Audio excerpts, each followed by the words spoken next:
Are we going here? I think we're going, huh? I think we're recording, aren't we? Well, this is Tmac live from the streets again. Today we're in Hayward. It's a little noisy. We should almost go someplace else. What do you think? We should go somewhere else? It's kind of loud. No, we'll just do it right here. This is live from the streets. We're on the streets. That's right. It's on the bus stop. And so at the bus stop, I was waiting to go see a friend, and I asked this gentleman. I don't even know his name yet. If he wanted to just do an episode here. Do you think it's gonna rain? No, I think it's not raining. So I figured, what the heck? In doing episode number 2, trying to find a solution or find out what's up, and how we could maybe help people or make it easier, or just find that people are happy. On the street. I don't know. We're gonna find out. But what's your name? Jesse. Jesse the Body Ventura. Oh yeah, brother. All right, that's more Randy Macho Man Savage.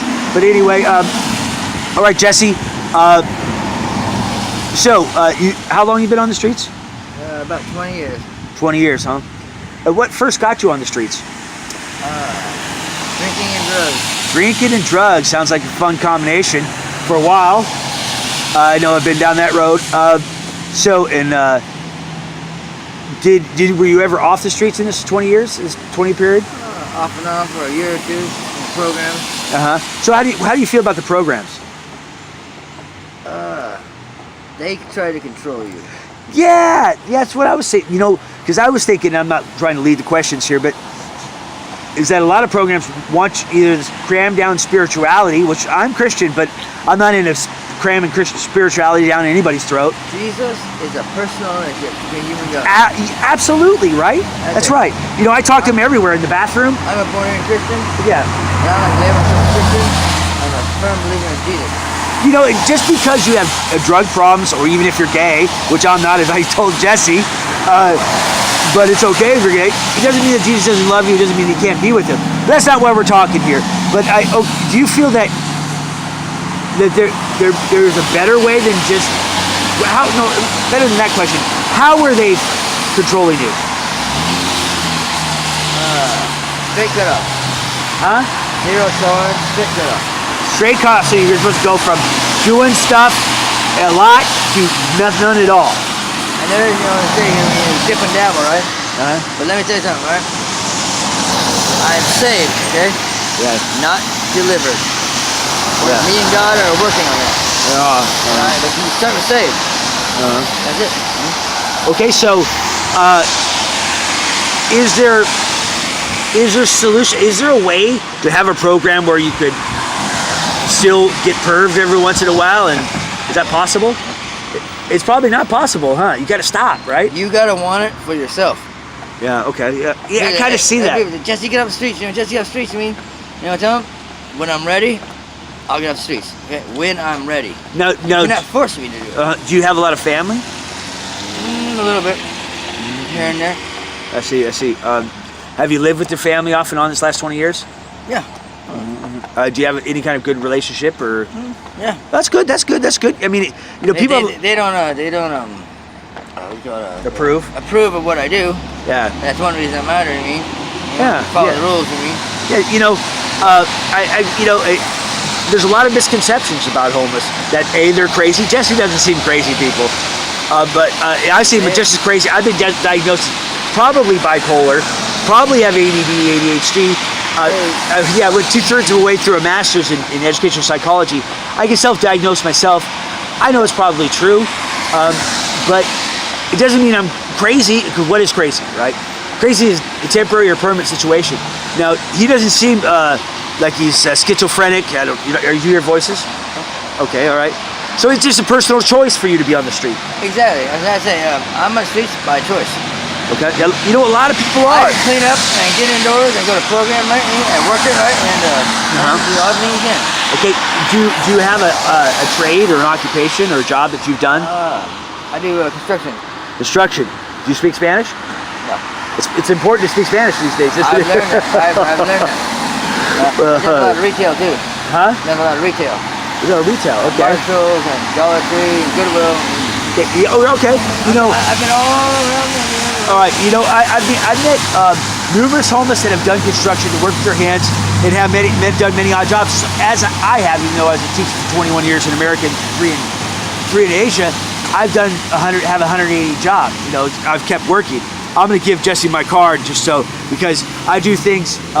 That's my name on there, and I do things where I'm trying to put a team together of people working sometimes.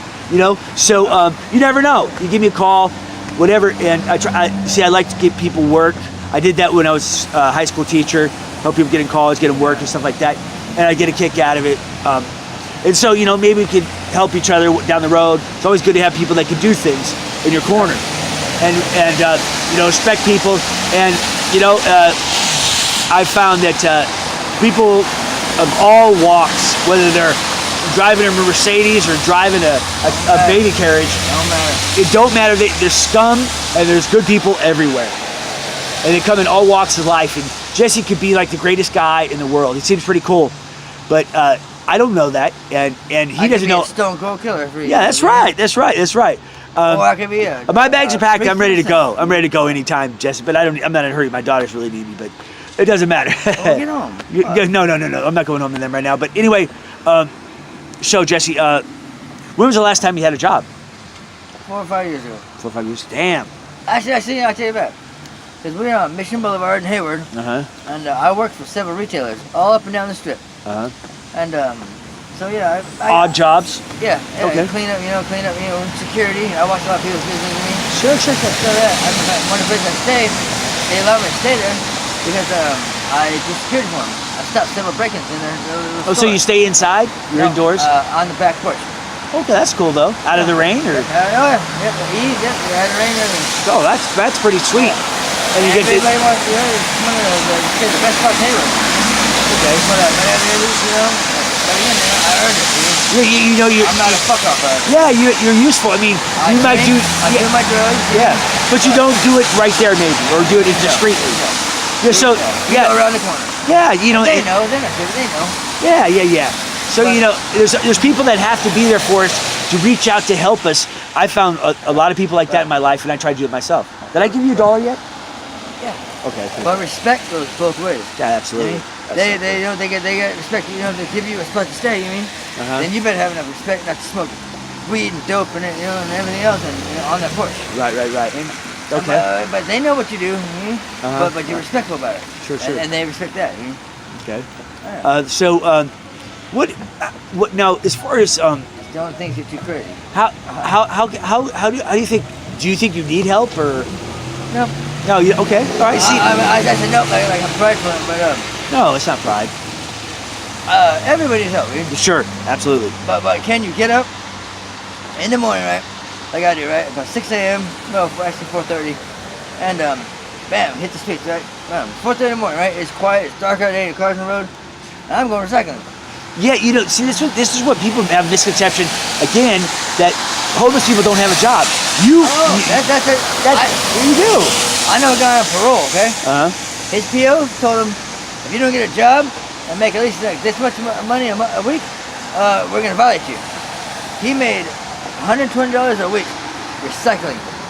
You know, you see, and it saved his ass from going to prison. You see, now here's the deal: is that I've met a lot of homeless people. Like they go to certain areas, and there's a rotation at those areas. Like the homeless people say, you could if you're there at the wrong time, you might get in a fight. But if you're there another time, you kind of work your way. Like in San Lorenzo, there's a Starbucks, and certain people are there at different times, and they have like a shift, and then so they don't get in a fight, or they go to 7-Eleven, or they do other things to avoid certain people, and also there's an arrangement, right? Do you have any kind of arrangements like that? Or? See, that's what's really it tripped me out when I found that out. Is there's a schedule for y'all.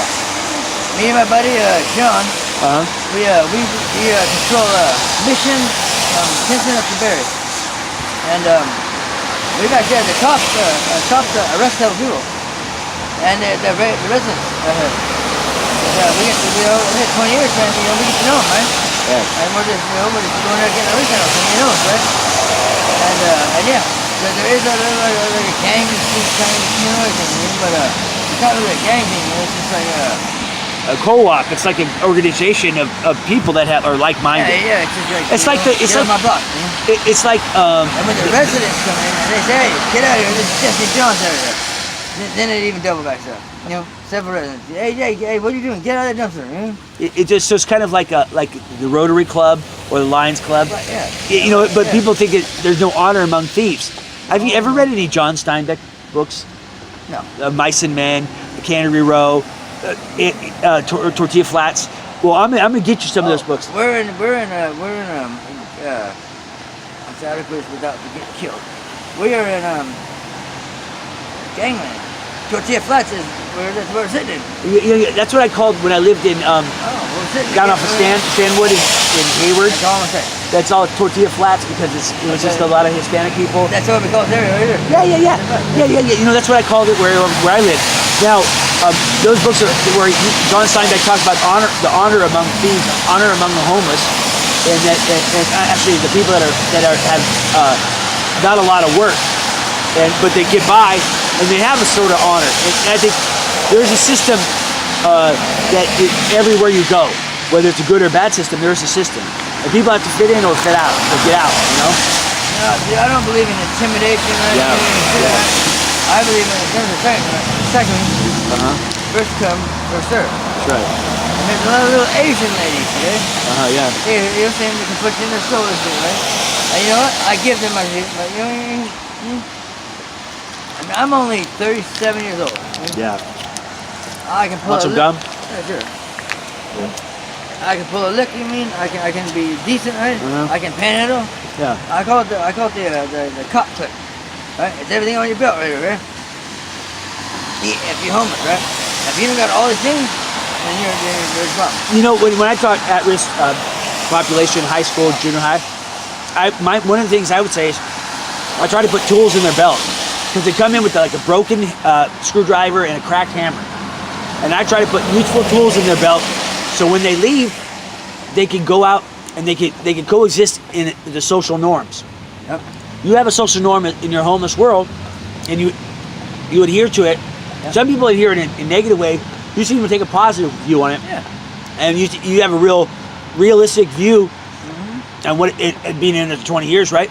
And what it takes, and you say you say you're not a victim because this is the life you chose, right? The roads, the door out of concrete. Cool. So this is a different. Right now, they say you're like people. They say you're OG, right? Yeah, right. Well, that's because you can take care of yourself and put 2 or 3 people under your wing, and you know, the youngsters out, you mean? Yeah. They think it's all cool to party, you mean? No, hey, let me take you down Skid Row. Let me take you down to Death Row, you mean? I'll take them to the deepest, darkest ghettos out here in Hayward, you mean? Go down International Avenue or something like that. Yeah. Jump in the dumpster. I ain't doing that. Well, you better get the damn recycle. You want a beer, don't you? Yep. 7 of them, right? Hey, get up. You know, say, hey, you know, this life ain't for me. So maybe Go back home. I'll let you show me what a little like a taste of your life, and we'll take it live on a podcast or something. Yeah, man. But anyway, I think this is the first of many episodes from Jesse. Jesse seems to be very interesting, and we're going to take this to the streets, a live podcast, in order to find out a little deeper about his life and answer some of my questions. And my questions will change. How do we improve the life for the homeless? Or They gotta want it. they gotta want it. Or how can we The just help is there. yeah? They're willing to help you, but you know what? If you keep fucking up, and you keep How do on- we help people that want to just keep fucking up? So that's You know, you let them. I mean, You let 'em. fuck up, but I mean, we can improve their life a little bit. You know, you come right now, right, and give me a house, right, a job, right, and blah blah, Mercedes Benz. I'm just thinking of giving you a sandwich. You know, like once a week. You know what I'm saying? It's a here's I agree. a cooked meal, or like some clothes, a place to wash your clothes for free. There's a church that does I heard they stopped because someone fucked up the machines. Yep, it is. You got to supervise that shit, right? No, they just let people go. Oh, you're fine on your own. Well, someone's gonna say, I want some heroin or something. I'm gonna get my loot, right? You're gonna get what you need to get so you aren't sick. Right. Yeah, but it's not their fault. No. They actually I ain't stopped judging. the station where I stay at, Yeah. and that's one of the delivery spots. Yeah. On every Tuesday, Yeah. 7 p.m.